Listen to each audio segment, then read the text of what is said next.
रंजीत गांव की जमींदार का बेटा था। वो हर लड़की पर गलत नजर रखता था। अब उसकी नजर मुझ पर थी, जबकि मैं हर वक्त खुद को दुपट्टे में ढक कर रखती थी। एक दिन जब मैं कॉलेज से वापस आ रही थी, उसने मुझे जबरदस्ती गाड़ी में डालकर अपने ठिकाने पर ले जाने की कोशिश की। जैसे ही वो मेरे करीब आने लगा, मैंने उसे भगवान का वास्ता देकर रोकने की कोशिश की, लेकिन वो हंसते हुए मेरी तरफ बढ़ा। नीलम, मेरी बात सुनो, रुको, पल्लवी ने धीरे से मेरे कान में कहा और मेरा बाजू जोर से दबाकर मुझे सड़क पर रोक लिया। एक तो तेज धूप और गर्मी से वैसे ही हालत खराब थी, दूसरा मुझे आज घर जल्दी पहुंचना था। क्या मुसीबत आ गई है पल्लवी? मैं झुंझलाकर उसकी तरफ देखने लगी तो उसकी आंखों में डर और बेचैनी देखकर चौंक गई। उसने आंखों से इशारा किया कि सामने देखो। कुछ दूरी पर कुछ लड़के बैठे हुए थे जो अपनी अय्याशी में व्यस्त थे। उनकी निगाहें हर आते जाते इंसान पर टिकी हुई थीं। उनके सामने से गुजरने का मतलब था खुद मुसीबत मोल लेना। मैं अच्छी तरह जानती थी कि वे हमें इतनी आसानी से जाने नहीं देंगे, मगर दूसरा रास्ता बहुत लंबा था और वापस लौटने की हिम्मत मुझ में नहीं थी। आज कॉलेज में टेस्ट था, जिसके लिए मैंने बहुत मेहनत की थी। मैं वक्त से पहले कॉलेज पहुंचकर एक बार रिवीजन करना चाहती थी।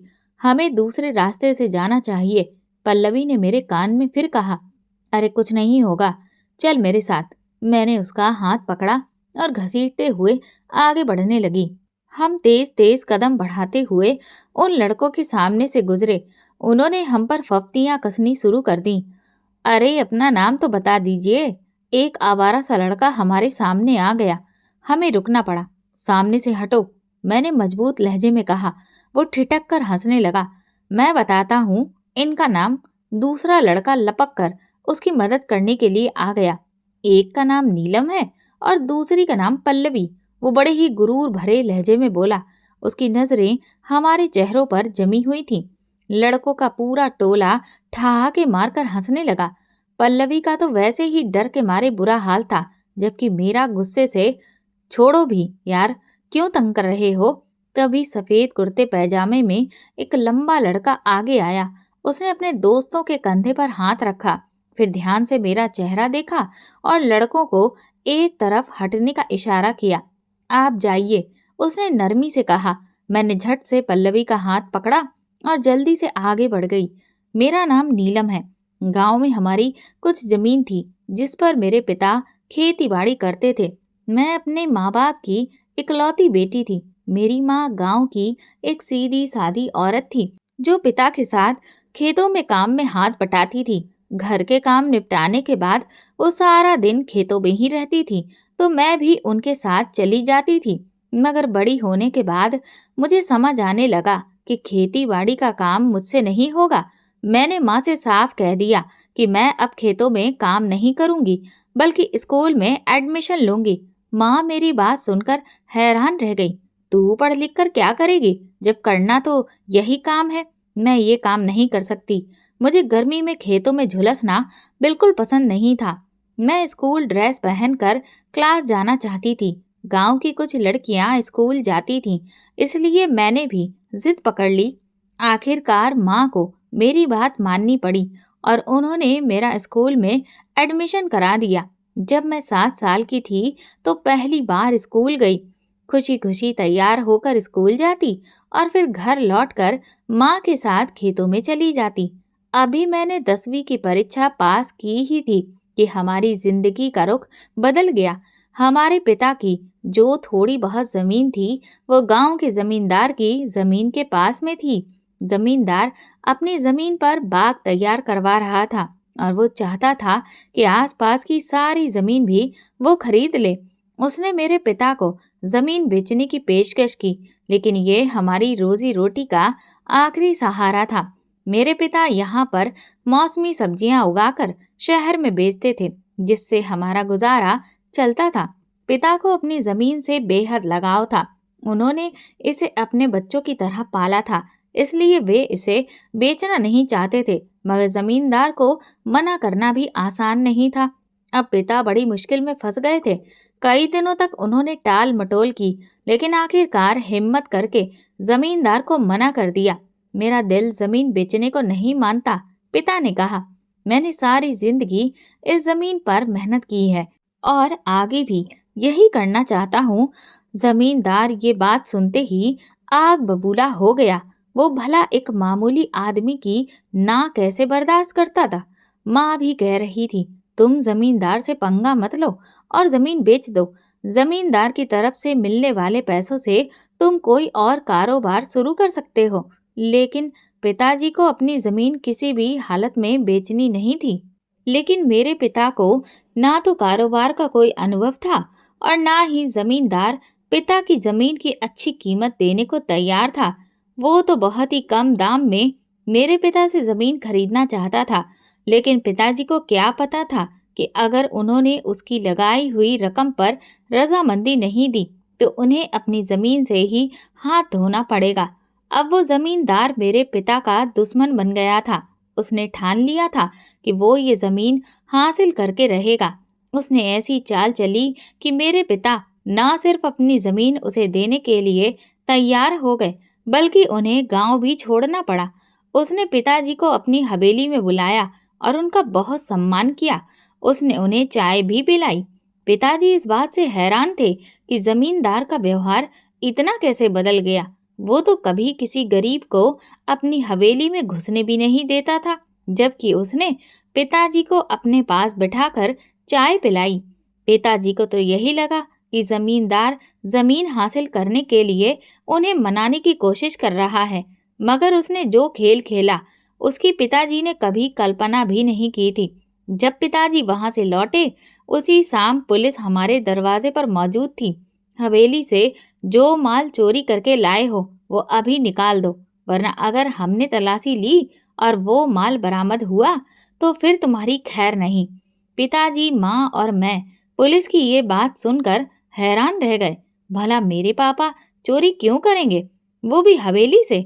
पिताजी तो हवेली अपनी मर्जी से गए भी नहीं थे, बल्कि खुद जमींदार ने उन्हें बुलाया था। पिताजी के पास चोरी का माल होता तो वो निकलता ना, इसीलिए उन्होंने साफ इनकार कर दिया। मैंने कोई चोरी नहीं की। तुम लोग मुझ पर झूठा इल्जाम लगा रहे हो। पुलिस ने घर की तलाशी लेना शुरू कर दिया और कुछ ही देर में उन्होंने जेवरात का एक डिब्बा बरामद कर लिया, जो कि बिस्तर के नीचे छुपाया गया था। पिताजी हैरान थे, ये डिब्बा यहाँ कैसे आया? दरअसल पुलिस वाले डिब्बा खुद अपने साथ लाए थे और उन्होंने बिस्तर के नीचे से उसे निकालने का झूठ बोलकर पिताजी पर इल्जाम लगा दिया।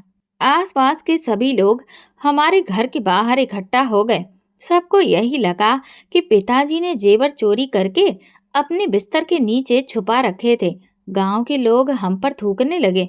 इस कदर बेईमानी और चोरी करने की क्या जरूरत थी? पुलिस पिताजी को जेवरात के साथ गिरफ्तार करके ले गई और मैं और माँ हैरान परेशान खड़े रह गए। हमने पिताजी की जमानत करवाने की बहुत कोशिश की, लेकिन पुलिस ने हमसे उनसे मिलने ही नहीं दे रही थी और ना ही उनके बारे में हमें कोई जानकारी दे रही थी। आखिरकार पुलिस ने सीधे कह दिया, बस उनके अंतिम संस्कार की तैयारी करो। उनकी ये बात सुनकर माँ सदमे में आ गई। ये आप क्या कह रहे हैं? माँ रोते हुए बोली तो सिपाही ने उनके कंधे पर हाथ रखकर कहा, जेल से अभी ये जिंदा नहीं निकलेगा, क्योंकि जमींदार उसे जिंदा निकलने ही नहीं देगा। इसलिए बेहतर है कि तुम जमींदार के पास जाकर गुहार लगाओ। सिपाही ने आंख दबाकर इशारा किया था। मैं माँ का हाथ पकड़कर जबरदस्ती उन्हें घर ले आई। अब माँ के पास इसके अलावा कोई चारा नहीं था कि वो खुद जमींदार की हवेली के पास जाकर उससे बात करे और फिर पिताजी के लिए माफी मांगे। पुलिस ने भी राय दी थी, तुम जमींदार से सलाह कर लो तो तुम्हारे पति को तुरंत रिहाई मिल जाएगी। मैं इतना तो समझ ही सकती थी कि ये सब जमींदार की साजिश थी और माँ को उसी के दरवाजे पर जाने के लिए मजबूर किया गया था। जब माँ जमींदार के पास पहुंची और पिताजी के लिए माफी मांगी तो उसने बस एक ही शर्त रखी, जमीन मेरे नाम कर दो तो तुम्हारा पति सही सलामत घर वापस आ जाएगा, वरना उसकी हड्डियां भी नहीं मिलेंगी। इस पूरे मामले में पुलिस भी जमींदार के साथ थी। ऐसे हालात में माँ और मैं क्या कर सकते थे? हम किसके पास इंसाफ के लिए जाते जब इंसाफ देने वाले ही जमींदार के पैरों तले से दबे हुए थे। माँ को यही सही लगा कि जमीन जमींदार के मुंह पर मार दी जाए, ताकि कम से कम पिताजी की जान तो बच जाए। इसलिए माँ ने वादा कर दिया, पहले मेरे पति को रिहा कर दो, फिर हम सारी जमीन तुम्हें देकर इस गांव से चले जाएंगे। पिताजी की रिहाई हो गई। वो घर आए तो माँ ने सारी कहानी उन्हें सुनाई। पिताजी अपना सिर पकड़कर रह गए। जमींदार इतनी आसानी से हमें नहीं छोड़ेगा और ना ही वो जमीन के कब्जे से पीछे हटेगा। अगर हमने उसकी बात नहीं मानी तो वो कोई और चाल चलेगा। वो हमारी बेटी को भी नुकसान पहुंचा सकता है। मेरे माँ बाप दोनों ही बहुत परेशान थे। आखिरकार मेरे पिता ने हार मान ली और जमीन जमींदार को बेचने के लिए तैयार हो गए। इस बार जमींदार ने पहले से भी कम कीमत लगाई, लेकिन अब पिताजी में उसका विरोध करने की हिम्मत नहीं बची थी। इसलिए जो भी कीमत जमींदार ने दी, पिताजी ने चुपचाप ले ली। इसके बाद हमने अपना घर भी बेच दिया और गांव भी छोड़ दिया। हम दूसरे गांव में आकर बस गए। ये गांव हमारे पुराने गांव के पास ही था। यहाँ पर पिताजी के कुछ रिश्तेदार पहले से रहते थे, जिन्होंने हमारी मदद की। पिताजी ने इस गांव में एक छोटी सी जमीन और उसके पास एक छोटा सा घर ले लिया। फिर उन्होंने उसी जमीन पर खेती बाड़ी शुरू कर दी।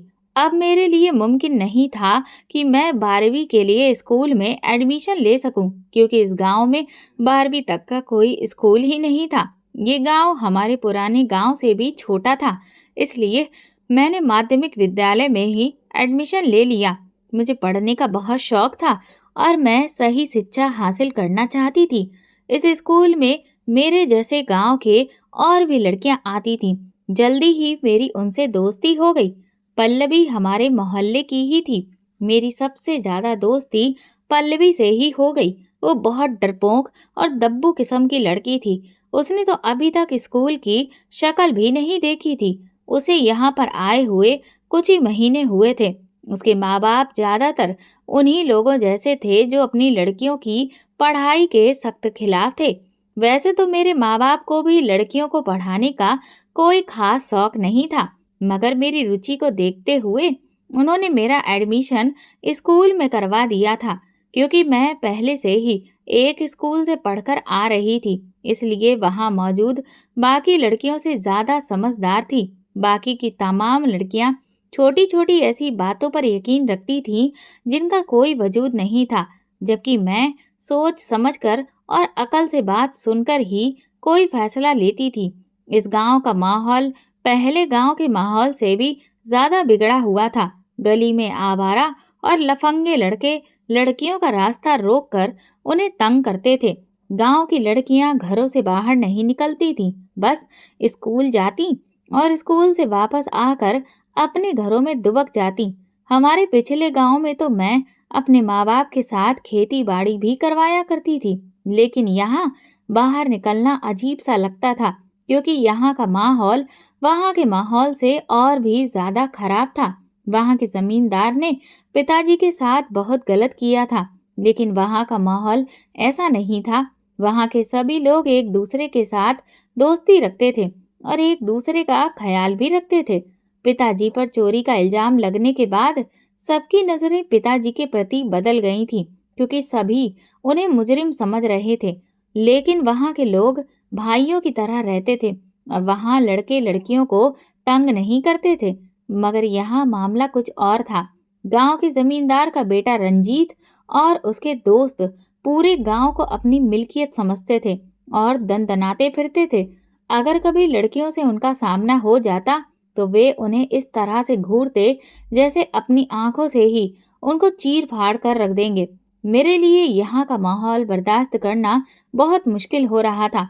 मैं जब भी स्कूल जाती तो ये आवारा लड़के हमें तंग करने से पीछे नहीं हटते थे। मैं उनका डटकर मुकाबला करना चाहती थी, मगर पल्लवी हमेशा मेरा हाथ दबाकर मुझे रोक देती। तुम इन लोगों से पंगा मत लो, ये बहुत खतरनाक लोग हैं। ऐसा ना हो कि ये तुम्हें कोई नुकसान पहुंचा दे। पल्लवी का डर मेरी राह में रुकावट बना हुआ था। वैसे भी पिताजी ने पिछले गांव में जमींदार के सामने खड़े होने की हिम्मत की थी और उसका अंजाम मैं देख चुकी थी। अब मुझ में भी इतनी हिम्मत नहीं थी कि मैं इन जालिमों के सामने सिर उठा सकूं। मैं जानती थी कि ये जालिम उंगली उठे हुए सर को आसानी से काटने की ताकत रखते हैं। गांव के जमींदार का बेटा रंजीत अपने आवारा दोस्तों के साथ पूरे गांव में खुलेआम घूमता फिरता था। उसके बाल कंधों तक लंबे थे। वो सफेद कुर्ता और सलवार पहने पूरे गांव में अपनी धौंस जमाता फिरता था। एक दिन स्कूल जाते हुए उसके दो लफंगे दोस्तों ने हमें रोक लिया। मेरा गुस्से से बुरा हाल था, मगर मैं गुस्से पर काबू किए हुए थी, क्योंकि मैं नहीं चाहती थी कि मैं लोगों से झगड़ा मोल लूं और अपनी जिंदगी को खतरे में डाल दूं। मैं जानती थी कि ये मेरा क्या अंजाम कर सकते थे। जब उन लड़कों ने हमें बीच रास्ते में रोका, तो रंजीत ने आगे बढ़कर हमें बचा लिया। मैं जल्दी से पल्लवी को लेकर वहां से निकल गई, मगर उस दिन के बाद से रंजीत मेरे पीछे पड़ गया। अब वो आते जाते मुझ पर नजर जमाए रखता और मुझसे बात करने की कोशिश करता, मगर मेरी राय उसके बारे में बिल्कुल भी अच्छी नहीं थी। मुझे लड़कों से बचाने का मतलब ये नहीं था कि वो मेरी नज़रों में इज्जतदार बन गया था। मैं जानती थी कि वो किस तरह का इंसान था। नशा करना और शराब पीना उसके लिए आम बात थी। जब भी वो मेरे करीब से गुजरता, तो मुझे उसमें से बदबू महसूस होती। मैंने कभी भी उसे तवज्जो नहीं दी और हमेशा उससे बचकर निकलती रही। मैं समझ रही थी कि वो मुझसे बात करना चाहता है, मगर मैं उससे बात करने के हक में नहीं थी। मैं कोई ऐसी वैसी लड़की नहीं थी कि उसकी मीठी नज़रों पर फिदा हो जाती। अब मैं पल्लवी के साथ ही स्कूल जाती थी। मैंने अकेले घर से निकलना बिल्कुल बंद कर दिया था। पल्लवी के साथ एक दो लड़कियां और होती थीं, जो कभी हमारे साथ होती और कभी हमसे पहले ही चली जाती। मगर मैं और पल्लवी कभी भी एक दूसरे का साथ नहीं छोड़ते थे। मैं कब से पल्लवी का इंतजार उसके दरवाजे पर कर रही थी, मगर वो अभी तक नहीं आई थी। 5 मिनट से ज्यादा हो चुका था और हमारे स्कूल जाने का वक्त निकल रहा था। क्योंकि पल्लवी का घर गली के आखिरी छोर पर था, इसलिए वो मेरे घर आ जाती थी और हम दोनों साथ में स्कूल जाते थे। शायद आज पल्लवी छुट्टी करना चाहती थी, इसलिए मैं खुद ही उसके घर की तरफ चली गई। दरवाजा खुला था, इसलिए मैं अंदर चली गई। आंगन में वो चारपाई पर लेटी थी। तो तुम स्कूल नहीं जा रही हो? मैं कब से तुम्हारा इंतजार कर रही थी। मैंने उसे देखते ही कहा, तो वो धीमी आवाज में बोली, नहीं, मुझे तेज बुखार है, मैं आज नहीं जा पाऊंगी, तुम भी छुट्टी कर लो। उसकी बात सुनकर मैं हैरान रह गई। मैं किस खुशी में छुट्टी कर लूं? मुझे कौन सा बुखार हो रहा है? मैंने पूछा, तो वो कहने लगी, नहीं, मेरा मतलब था कि तुम अकेली जाओगी, इसीलिए कह रही हूँ। कोई बात नहीं, मैं चली जाऊंगी। कौन सा मुझे कोई शेर खा जाएगा? मैंने हंसकर कहा और वहां से निकल गई। अब मैं अकेले स्कूल जा रही थी। मैं नहीं चाहती थी कि छुट्टी करके अपनी पढ़ाई का एक दिन बर्बाद करूं। तभी अचानक, सुनो नीलम, मेरी बात सुनो। मैं कुछ आगे बढ़ी ही थी कि मुझे पीछे से किसी की आवाज सुनाई दी। मैं हैरान हुई और पलटकर देखा, तो सामने जमींदार का बेटा रंजीत खड़ा था। मुझे तुमसे जरूरी बात करनी है, वो मेरे पास आकर बोला। मैं चौंक गई। ऐसी क्या बात करनी है जो तुमने मुझे इस तरह बीच रास्ते में रोक लिया? मैंने तेज आवाज में कहा। शायद तुम अच्छे से जानती हो कि मुझे तुमसे क्या बात करनी है। मैं तुम्हें पसंद करता हूँ और तुमसे दोस्ती करना चाहता हूँ। मैं तुम्हें ऐश करवा दूंगा और जिंदगी का सही मायने में लुत्फ उठाना सिखा दूंगा। वो मुस्कुराते हुए बोला। मैं हैरान रह गई। ये क्या कह रहे हो? मैं तो तुमसे दोस्ती नहीं करना चाहती। मैंने उसे साफ मना कर दिया, तो वो चौंक गया। मगर क्यों? गांव की सभी लड़कियां मुझसे दोस्ती करने की ख्वाहिश रखती हैं। वो हैरान होकर बोला। मैं गांव की बाकी लड़कियों के जैसी नहीं हूँ। मैंने सख्त लहजे को मजबूत बनाते हुए कहा, मुझे तुमसे दोस्ती नहीं करनी और ना ही मुझे इसकी जरूरत है। अपनी दोस्ती अपने पास रखो और दोबारा मेरे पीछे आने की कोशिश मत करना। मैंने उसकी अच्छी खासी बेइज्जती कर दी थी। हालांकि मैं इससे भी ज्यादा सुनाना चाहती थी, मगर मैंने खुद पर काबू रखा और आगे बढ़ गई। उसने सोचा भी कैसे कि मैं उससे दोस्ती करूंगी। उसने मुझे कोई आम लड़की समझ रखा था, जबकि मैं एक अच्छे चरित्र की लड़की थी। अगर वो जमींदार का बेटा था, तो अपने घर का था। इसका मतलब ये तो नहीं कि सारी लड़कियां उसके कदमों में बिछ जाएं। मैं तेज तेज कदमों से आगे बढ़ गई, जबकि वो पीछे खड़ा रह गया। अब वो अपनी औकात पर उतर आया था। उसने मुझे रास्ते में तंग करना शुरू कर दिया। वो अपने दोस्तों और आवारा लड़कों को मेरे पीछे लगा देता था, जो मुझे तंग करने का मौका ढूंढते रहते। मैं उसके इस रवैये पर हैरान थी। अगर वो मुझे पसंद करता था तो उसे ऐसा नहीं करना चाहिए था, बल्कि अगर उसे जरा भी इज्जत का ख्याल होता तो वो खुद ही पीछे हट जाता। मगर अब वो अपनी असलियत पर उतर आया था। अब मैं कभी भी अकेले नहीं निकलती थी और हमेशा पल्लवी को अपने साथ रखती थी। पल्लवी तो वैसे ही डर के मारे परेशान थी। मैंने उसे सारी बात बताई तो वो हैरान होकर मुझे डांटने लगी। तुम्हें उसे कोई जवाब नहीं देना था, तुम चुपचाप आगे बढ़ जाती। क्या जरूरी थी कि तुम उससे बहस करो? क्या तुम उससे कह देती कि हाँ ठीक है, कम से कम इस तरह वो तुम्हारा दुश्मन तो नहीं बनता। उसकी बात सुनकर मैं अपना माथा पकड़कर बैठ गई। अगर मैं उसे कोई जवाब ना देती तो उसकी हिम्मत और बढ़ जाती, और अगर हाँ कह देती तो वो मुझे फिर और भी ज्यादा तंग करता। फिर न जाने क्या क्या हरकतें करता। मैंने पल्लवी को समझाने की कोशिश की। हाँ तो देखो, अभी भी तो तंग ही कर रहा है ना, वो बोली। तो मैं चुप हो गई। अब मैं उसे कैसे समझाती कि उसे जवाब देना जरूरी था। वो मुझे इस तरह कब तक तंग करेगा? जब मैं उसकी कोई बात नहीं मानूंगी तो वो खुद ही पीछे हट जाएगा। मेरे पिता की तबीयत पिछले 2 दिनों से काफी खराब थी। मौसमी बुखार ने उन्हें जकड़ लिया था। माँ उनकी सेवा में लगी हुई थी। नीलम, जरा अपने पिताजी के लिए दवा तो ले आओ। डॉक्टर साहब ने 2 दिन की दवा दी थी, जो खत्म हो गई है। मेडिकल स्टोर चली जाओ। बुखार में अभी तक कोई खास फर्क नहीं पड़ा है। माँ ने मुझे पैसे और दवा की पर्ची थमा दी तो मैं घर से निकल गई। कई दिनों बाद आज मैं घर से बाहर निकली थी। पिताजी की बीमारी की वजह से मुझे निकलना पड़ा, वरना मैं अकेले बाहर जाती ही नहीं थी। मेडिकल स्टोर हमारे घर से कुछ दूरी पर था। मैं जैसे ही वहां पहुंची तो मैंने एक पेड़ की छांव में पल्लवी को एक आवारा लड़के के साथ खड़े देखा, तो मैं हैरान रह गई। पल्लवी उस पेड़ के तने से टिक कर खड़ी थी, जबकि वो लड़का उसके सामने खड़ा बातें कर रहा था। मैं दूर से भी उसे अच्छी तरह से पहचान सकती थी कि वो वही लड़का था जिसे मैंने पहले भी देखा था। मेरी आंखें फटी की फटी रह गईं। मुझे यकीन नहीं हो रहा था कि पल्लवी इतनी छुपा रुस्तम निकलेगी। मेरे सामने तो वो लड़कों से ऐसे डरती थी जैसे वे उसे खा जाएंगे, और यहाँ वो इश्कबाजी कर रही थी। हालांकि उसने मुझे नहीं देखा। मैं तुरंत वहां से लौट आई।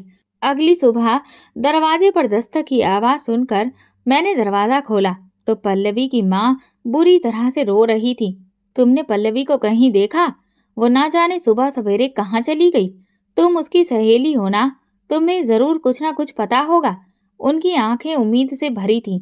नहीं, मुझे नहीं पता, और अभी तो स्कूल का वक्त भी नहीं हुआ, मैंने हैरानी से जवाब दिया।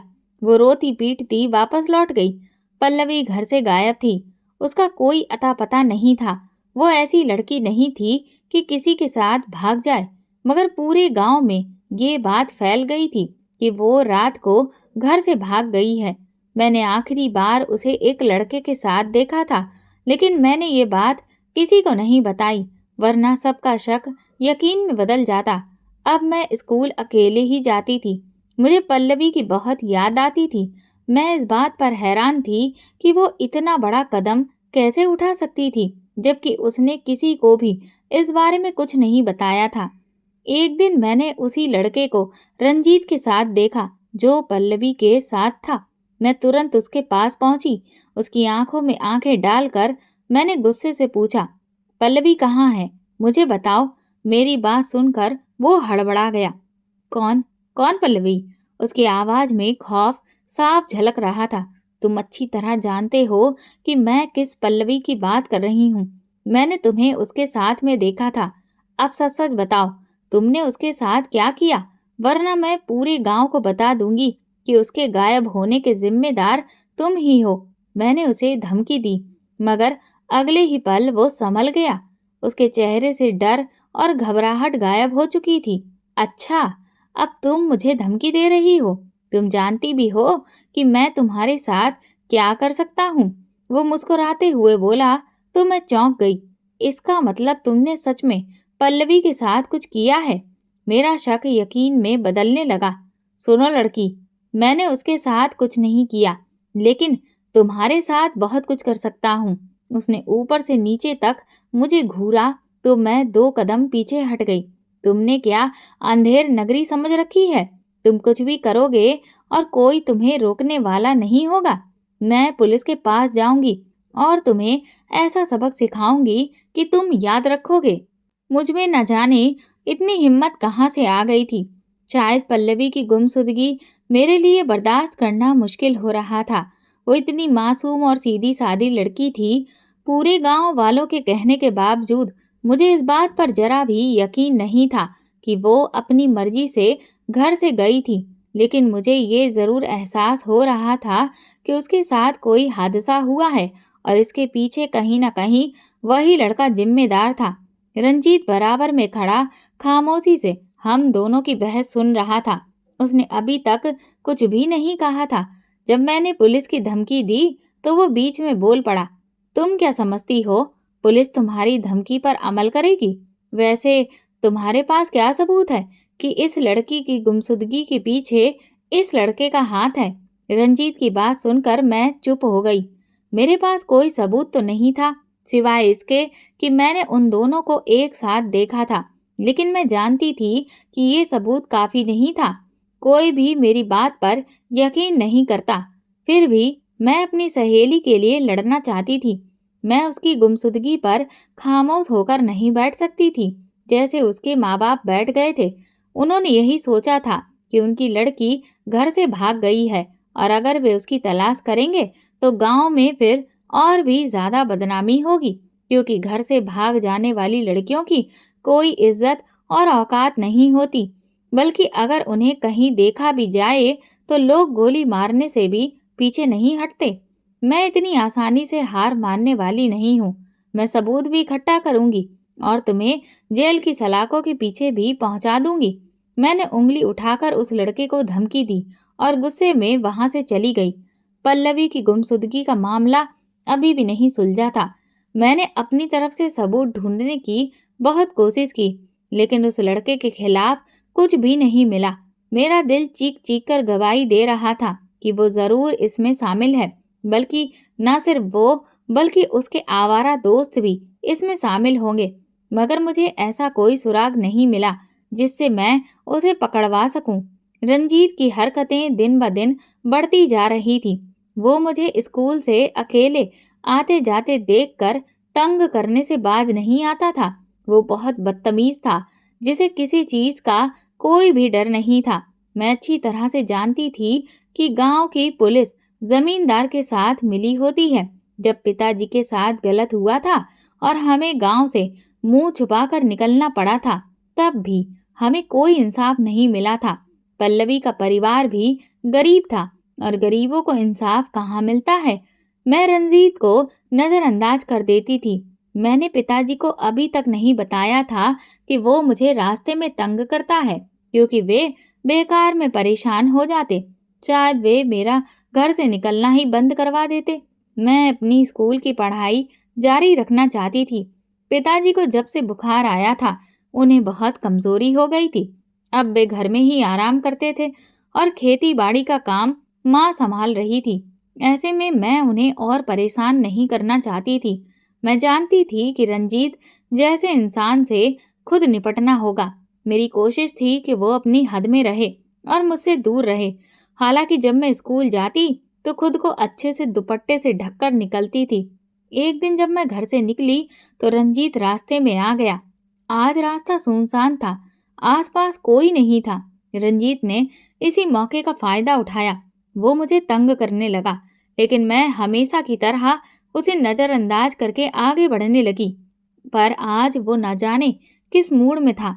अब बहुत हो गया, तुम्हारा नखरा अब और बर्दाश्त नहीं करूंगा। चलो मेरे साथ। उसने मेरा हाथ पकड़ लिया और जबरदस्ती गाड़ी की तरफ घसीटने लगा। मुझे उससे ऐसी उम्मीद नहीं थी। मैंने जोर जोर से शोर मचाना शुरू कर दिया, लेकिन उसने दूसरे हाथ से मेरा मुंह बंद कर दिया। फिर उसने मुझे जबरदस्ती गाड़ी में धकेल दिया। उसके दोस्त ने फौरन गाड़ी चला दी, जबकि मैं चीख पुकार करती रही। रंजीत मेरे बराबर में ही बैठा था। उसने अपनी जेब से न जाने क्या निकाला और मेरी नाक पर लगा दिया। मैं तुरंत बेहोश हो गई। जब होश आया तो मैंने खुद को एक बंद कमरे में पाया। मैं तुरंत उठकर दरवाजे की तरफ भागी और जोर जोर से दरवाजा पीटने लगी। बाहर सन्नाटा पसरा हुआ था। लगता था कि वहां कोई नहीं था।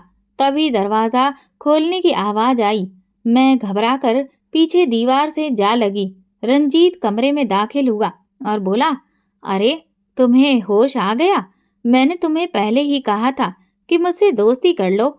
अगर तुम दोस्ती कर लेती तो मुझे मजबूर होकर ये सब नहीं करना पड़ता। वो धीरे धीरे मेरी तरफ बढ़ रहा था। मुझे समझ में नहीं आ रहा था कि मैं क्या करूं। मैंने उसे भगवान का वास्ता दिया, कृपया मुझे छोड़ दो। मैं कोई बुरी लड़की नहीं हूँ। तुम मेरे साथ ऐसा सुलूक मत करो। मेरी बात सुनकर वो ठहाका लगाकर हंस पड़ा। अच्छा, तो अब अकड़ कहाँ गई तुम्हारी? अब रोने से क्या फायदा? उसकी बात सुनकर मैं रोने के सिवा कुछ भी नहीं कर सकती थी। प्लीज मुझे छोड़ दो। मैं उसके आगे हाथ जोड़कर गिड़गिड़ाई। ऐसा मुमकिन नहीं है। वो हंसते हुए बोला, मैं तुम्हें इतनी दूर छोड़ने के लिए तो नहीं लाया कि तुम वापस जाते ही सबको बता दो कि मैं तुम्हें अगवा करके यहाँ तक लाया था। नहीं, मैं किसी को नहीं बताऊंगी, मैंने कांपते हुए कहा। कैसे नहीं बताओगी? तुम तो पल्लवी के बारे में भी बताने चली थी, तो अपने बारे में कैसे चुप रहोगी? वो आगे बढ़ा। तुम्हें बहुत हिम्मत है ना? आज मैं तुम्हारी हिम्मत खत्म करने आया हूँ। वो मेरी तरफ बढ़ रहा था। डर के मारे मैंने अपनी आंखें बंद कर लीं। इस पल मैंने अपने भगवान को याद किया। अब सिर्फ वही मेरी मदद कर सकते थे। वही मुझे इस घिनौने इंसान से बचा सकते थे। जैसे ही वो मेरे करीब आया, अचानक दरवाजे पर खटखटाने की आवाज आई। मैं घबराकर पीछे हुई। रंजीत भी मेरे सिर के पास खड़ा था। वो भी चौंक कर दरवाजे की ओर देखने लगा। दरवाजे के बीचों बीच पल्लवी खड़ी थी। उसे देखकर मैं हैरान रह गई। वो पहले से ज्यादा कमजोर दिख रही थी। उसके कपड़े अस्त व्यस्त थे और चेहरा थका हुआ था, मगर उसके हाथ में एक तेज धार वाला चाकू था। वो तेजी से कमरे में दाखिल हुई और गुस्से में चिल्लाई, मैं तुम्हें जिंदा नहीं छोड़ूंगी रंजीत। अब इस मासूम को भी उठा लाए हो ताकि इसे भी वही तकलीफ दो जो तुमने मुझे दी। जितनी परेशानियां तुमने मुझे दी हैं, उसका एक एक बदला लूंगी। मैं उठकर खड़ी हो गई। रंजीत दूसरी तरफ मुंह किए खड़ा था, इसलिए मैंने उसे पूरी ताकत से एक जोरदार लात मारी। वो इस हमले के लिए तैयार नहीं था और सीधे मुंह के बल जमीन पर गिर गया। इसी बीच पल्लवी ने पूरी ताकत से चाकू उसकी बाजू में घोंप दिया। रंजीत दर्द से चीख उठा। मैंने तुरंत पल्लवी को गले लगा लिया। ये सब क्या है? तुम यहाँ क्या कर रही हो? मैंने घबराकर पूछा। ये गुंडे बदमाश मुझे उठाकर ले आए थे। पल्लवी फूट फूट कर रोने लगी। इतने समय से इन्होंने मुझे अपनी कैद में रखा है। रोज मेरी इज्जत का तमाशा बनाते हैं। अब मैं इन्हें जिंदा नहीं छोड़ूंगी। वो गुस्से में कांप रही थी। उसकी हालत देखकर मुझे बहुत दुख हुआ। मैं उसे गले लगाकर रो पड़ी। हमें यहाँ से भाग जाना चाहिए, मैंने जल्दी से कहा। पल्लवी ने सिर हिला दिया। मैं वापस जाने के काबिल नहीं हूँ। कौन अपनाएगा मुझे? तुम ये सब छोड़ो, चलो मेरे साथ। नहीं, पहले मैं इसका काम तमाम कर दूं। उसने चाकू दोनों हाथों से पकड़कर हवा में उठाया। पल्लवी रुक जाओ, तुम ऐसा कुछ नहीं करोगी। इनको इनके किए की सजा भगवान और कानून देगा। अपने हाथ उनके खून से गंदे मत रंगो। मैंने उसे कसकर पकड़ लिया और घसीटते हुए कमरे से बाहर ले गई। मैंने बाहर से दरवाजे की कुंडी लगा दी और सतर्कता से इधर उधर देखा। मुझे शक था कि यहाँ रंजीत का कोई और साथी भी होगा, शायद वही जिसने गाड़ी चलाई थी। मगर पूरे अंधेरे कमरे की तलाशी लेने के बाद मुझे यकीन हो गया कि वहां और कोई नहीं था। तो अब मेरे साथ घर चलो पल्लवी। तुम कब तक इन जुल्मों की शिकार बनती रहोगी? मैं किस मुंह से वापस जाऊं? उसने ठंडी सांस ली। मेरे माँ बाप को तो यही लगेगा कि मैं खुद घर से भाग गई थी। मैं सबको यकीन दिलाऊंगी कि तुम्हें अगवा किया गया था। कौन मेरी बात पर यकीन करेगा? उसने हताश होकर कहा। गांव का जमींदार आसानी से साबित कर सकता है कि मैं किसी के साथ भागी थी। वो अपने बेटे पर एक इल्जाम भी नहीं लगने देगा। क्या तुम्हें भी अगवा करने वाला रंजीत ही था? मैंने चौंक कर पूछा। पल्लवी ने सिर हिला दिया। हाँ, यही और इसके आवारा दोस्त। लेकिन उस दिन तुम मनोज के साथ पेड़ के नीचे क्या कर रही थी? मेरे इस सवाल पर पल्लवी चौंक गई। तुम किस दिन की बात कर रही हो? मैंने उसे कुछ समय पहले की वो घटना याद दिलाई जब मैंने उसे मनोज के साथ देखा था। मेरी बात सुनकर उसकी आंखों से आंसू बहने लगे। मनोज भी इन्हीं का साथी है, उसने कांपती आवाज में कहा। उसने मुझे धमकी दी थी कि अगर मैं उससे वहां पर मिलने नहीं आई तो वो तुम्हें और मुझे दोनों को नुकसान पहुंचाएगा। उसने कहा कि उसे मुझसे जरूरी बात करनी थी और तुम्हारे लिए रंजीत का एक संदेश था। मैं डर गई थी और इसीलिए वहां चली गई। मैं नहीं चाहती थी कि वो हमें, खासकर तुम्हें, नुकसान पहुंचाए, लेकिन इन्होंने पहले ही मुझे अगवा करने की योजना बना रखी थी। उसकी बातें सुनकर मैं स्तब्ध रह गई। पल्लवी वहीं जमीन पर बैठकर फूट फूट कर रोने लगी। अब मैं वापस नहीं जा सकती। मेरी जिंदगी खत्म हो गई है। कोई मुझे अपनाने वाला नहीं है। वो जमीन पर पड़ा चाकू फिर से उठाने लगी। बेहतर यही है कि मैं अपनी जान दे दूं। पल्लवी नहीं, मैंने झपट कर उसके हाथ से चाकू छीन कर दूर फेंक दिया। तुम ऐसा कुछ नहीं करोगी। उनके गुनाहों की सजा खुद को मत दो, मेरे साथ चलो।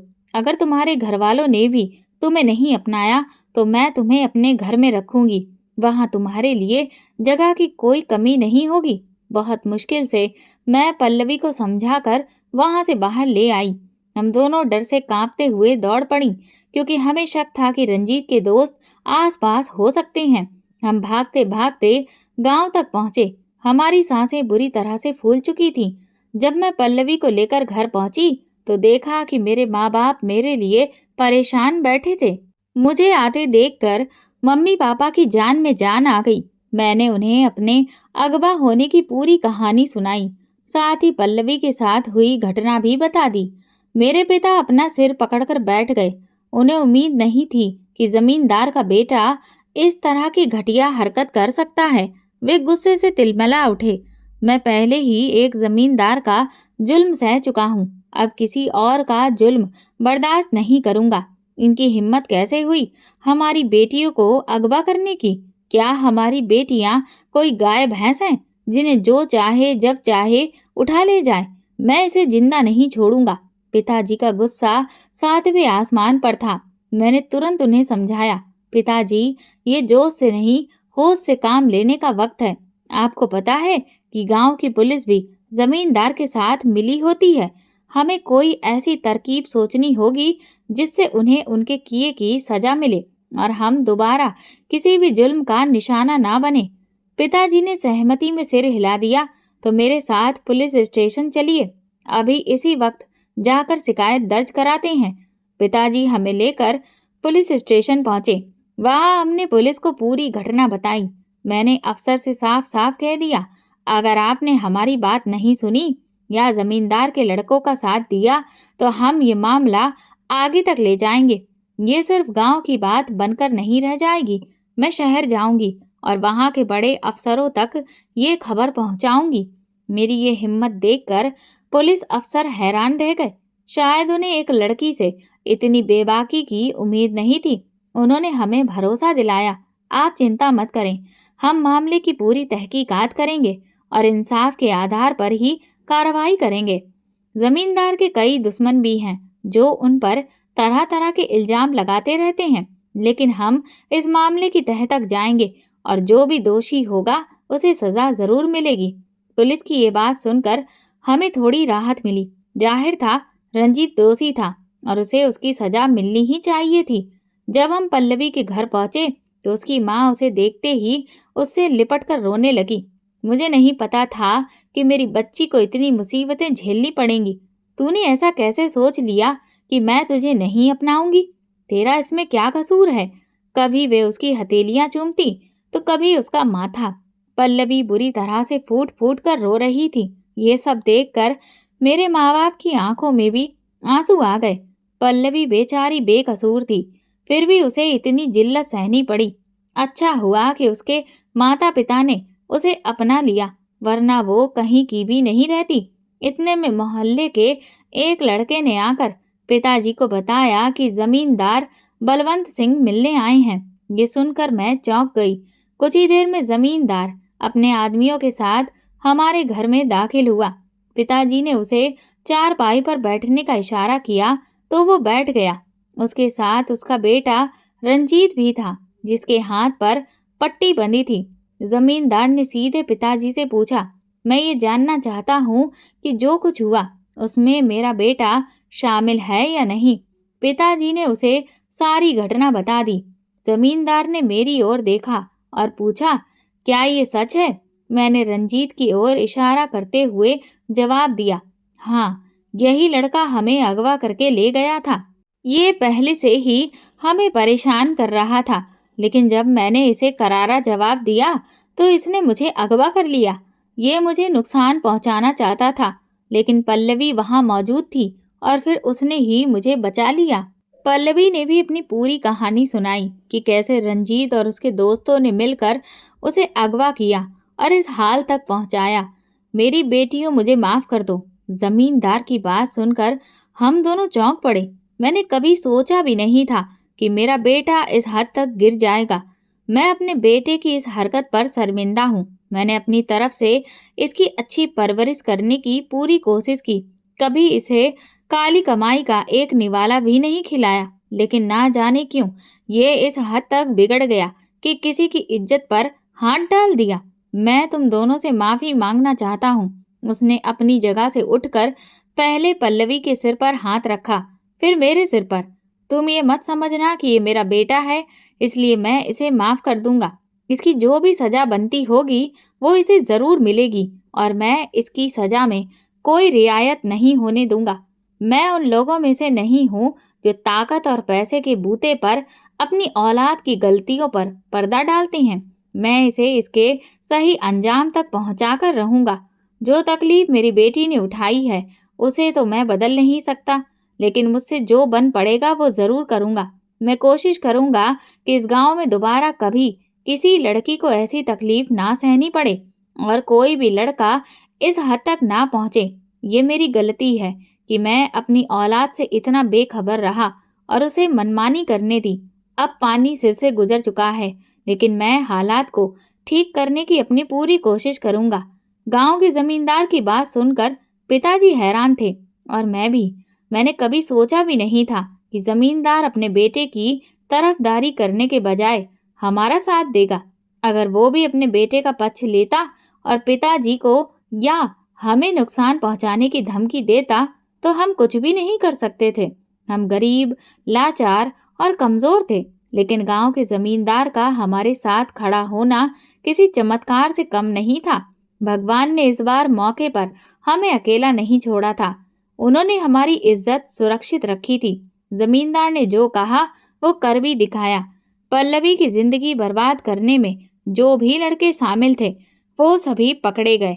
पल्लवी के सभी गुनहगार अपने अंजाम तक पहुंच गए। अब उसकी तबीयत काफी बेहतर थी। वो फिर से जिंदगी की तरफ लौट रही थी। उसने जो कयामत झेली थी उसे भुलाने की हर मुमकिन कोशिश कर रही थी।